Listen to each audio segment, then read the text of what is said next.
C'est la JQVCT de la femme. Ce qui me semblait intéressant dans le format qu'on propose avec l'association de la PAM sur cette journée de la qualité de vie et des conditions de travail, c'était d'avoir une approche globale du sujet, puisque bien souvent les entreprises souhaitent mettre en place des actions pour leurs collaborateurs et leurs collaboratrices en pensant que c'est suffisant de mettre en place une salle de sport, mettre des services à la personne à disposition, de proposer des actions en fait qui sont somme toute positives et très intéressantes aussi pour un collectif de travail, sans prendre en compte l'entièreté des besoins des collaborateurs et des collaboratrices.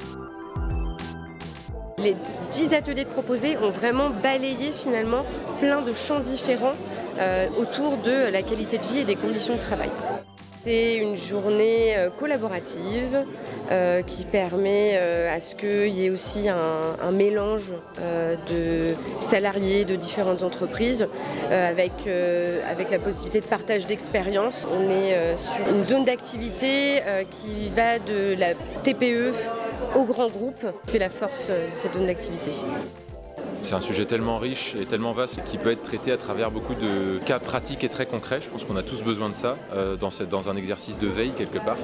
Et donc en ça, je pense que c'est une journée qui est vraiment indispensable dans l'année pour les entreprises du PAM en tout cas. De réflexion. Ça questionne, ça fait prendre du recul. Compréhension. Découverte. C'était hyper intéressant parce que c'est quelque chose qu'on peut faire au quotidien, dans sa journée, juste se prendre 5 minutes pour avoir un peu de bien-être.